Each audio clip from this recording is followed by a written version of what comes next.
लखीसराय के बड़हिया में है और जैसा कि बीपीएससी 67वीं का रिजल्ट आया है और बड़हिया से अभी लखीसराय जो है जिला है, लखीसराय जिले के 2 लाल और दोनों ही बड़हिया के ही वासी हैं, उन्होंने 67वीं को क्वालिफाई किया है।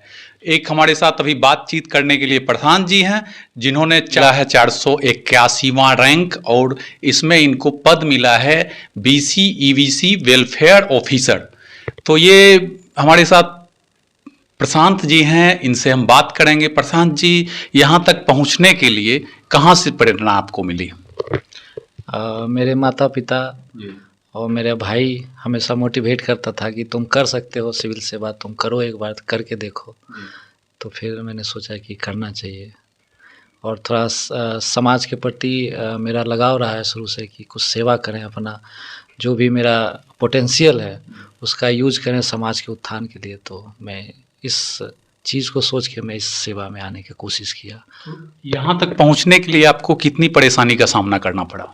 जी, परेशानी तो बड़ा चीज़ के लिए तो परेशानी होती है, लेकिन सबको पार पाना ही असली कंपटीशन होता है। बहुत कंपटीशन रहा है इसमें, बहुत मेहनत करना पड़ा, लेकिन फाइनली जो है अंतिम रूप से चयन। ये आपने दूसरी बार? ये मेरा दूसरा प्रयास था। पहला प्रयास में मेरा मेंस नहीं हुआ था किसी वजह से, और दूसरा आपकी प्रयास। पढ़ाई लिखाई कहाँ से हुई?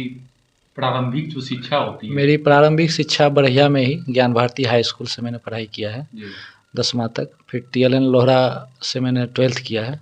उसके बाद मैंने बीटेक किया हुआ APJ college of engineering Gurugram Delhi से। फिर उसके बाद मैं जॉब किया 2019 तक। फिर मैंने फाइनली डिसाइड किया कि मैं सिविल सेवा की तैयारी करूँगा। तो फिर बीटेक करने के बाद फिर ये सिविल सेवा शुरू से, जैसा मैंने बताया आपको कि मैं 2013 में एक्चुअली जब मैं पास हुआ तो उस समय मेरा बहुत मन था UPSC का तैयारी करने का, लेकिन कुछ फाइनेंशियली प्रॉब्लम इस तरह की थी घर के में कि मुझे जॉब में जाना पड़ा। तो मैं जब फाइनेंशियली थोड़ा स्टेबल हो गया उसके बाद मैंने सोचा कि फाइनली फिर घर में मैंने बात किया कि पापा से बात किया, भाई से, छोटा भाई है मेरा, उससे बात किया कि एक अटेम्प्ट मतलब 2 साल में देना चाहता हूँ सिविल सेवा। मेरी बहुत दिली ख्वाहिश है, मैं इस सेवा में जाना चाहता हूँ, तो कोशिश करना चाहता हूँ मैं इसमें आने का। तो उन्होंने बोला कि ठीक है तुम करो, अब कोई दिक्कत नहीं है। तो फिर मैं सबकी अनुमति से फिर मैंने तैयारी शुरू किया। तो ये कहाँ, मतलब आप इसकी तैयारी दिल्ली में या पटना में रह के कहाँ पे? इसकी तैयारी मैंने पटना में रह के किया। फिर दिल्ली में मैंने अपना जॉब रिज़ाइन कर दिया और रिज़ाइन करने के बाद मैं पटना शिफ्ट हो गया। फिर यहीं पे रह के तैयारी शुरू करी मैंने। पहला अटैम्प्ट मैंने 66वीं दिया, तो 66वीं पहला अटैम्प्ट में मैंने मेंस लिखा, बट किसी वजह से मेरा मेंस नहीं हो पाया, कुछ नंबर से रह गया मेरा। फिर मैंने दूसरा प्रयास 67वीं दिया, 67वीं में मैंने फाइनली लिस्ट में जगह बना ली मैंने। Thank you. ये प्रशांत जी, और एक बात बताइएगा, जो ये ग्रामीण क्षेत्र पड़ता है बड़हिया और बहुत दिनों के बाद यहाँ जो है बड़हिया से रिजल्ट आया है BPSC में, तो यहाँ के जो ग्रामीण परिवेश में विद्यार्थी तैयारी कर रहे हैं, किस तरह तैयारी करें कि जो है वो भी आपकी तरह BPSC कंप्लीट कर लें? अभी तो BPSC या UPSC का तैयारी करने का डिजिटल जो एक प्लेटफॉर्म बच्चों को मिला है तो थोड़ा आसान हो गया है। अब गांव में रह के भी आप YouTube के सहारे आप तैयारी कर सकते हैं। इतना कंटेंट है और रेलेवेंट कंटेंट है, आपको पता होना चाहिए कि कौन सा सही है, ये थोड़ा पता होना, जानकारी होना चाहिए। उसके लिए कोई अगर प्रॉपर गाइडलाइन मिल जाए बच्चों को तो कंटेंट का कमी नहीं है YouTube पे। आप वहाँ से एक ऑथेंटिक सोर्स का यूज़ करके आप तैयारी गांव से भी रह के कर सकते हैं। जैसे मैंने पटना में स्वाध्याय किया, मैंने खुद से तैयारी करी। हाँ, मटेरियल का सिलेक्शन जो था मेरे लिए मायने रखता था, तो उसके लिए मैं कुछ मटेरियल, कुछ अपने सीनियर से बात करके ऑथेंटिक मटेरियल सोर्स को परचेज किया था, फिर उससे तैयारी करी मैंने। ये सफलता का श्रेय आप किसे देना चाहेंगे? मैं अपने सफलता का श्रेय मैं अपने माता पिता और मैं अपने छोटे भाई को देना चाहूँगा। तो छोटा भाई खासकर जो मेरे मतलब बैकबोन की तरह मेरे पीछे हमेशा खड़ा रहा। जब भी मैं डिमोटिवेट होता था इस जर्नी में तो बहुत संभाला वो छोटा भाई। तो मैं उसके लिए अलग से शुक्रिया अदा करना चाहूँगा कि ऐसा भाई बहुत कम को मिलता है।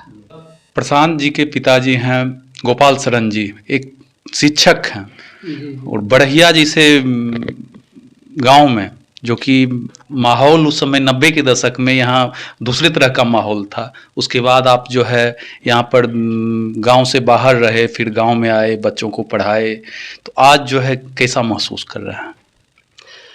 स्वाभाविक है कि बच्चे जब अच्छा बनते हैं, पिता से जब बड़ा लकीर खींचते हैं, इस पराजय में खुशी मिलती है। कितनी कठिनाइयों का सामना करना पड़ा? कठिनाइयाँ तो बहुत आई, सामाजिक प्रयास, मानसिक त्रास, आर्थिक ह्रास, बहुत चीज़ झेलना पड़ा, लेकिन धैर्य में रखा रहा। जितनी में उतनी बातें होती थी, मैं सुनता नहीं था, केयर नहीं करता था, अपना काम में लगा रहा और बच्चे भी अपना काम में लगे रहे। इसी धैर्य का परिणाम है कि आज बच्चा इसको क्रैक कर पाया। ये तो एक सफल इंजीनियर थे, उसके बाद फिर जो है बीपीएससी का तैयारी किए, तो आपको ऐसा भी लगा कभी अगर इधर नहीं हो पाएगा तो क्या होगा? नहीं, उसमें हम एश्योर्ड थे कि इसका एक्सपीरियंस है वहाँ, अगर इधर नहीं हुआ तो फिर अपने लाइन में जाएगा।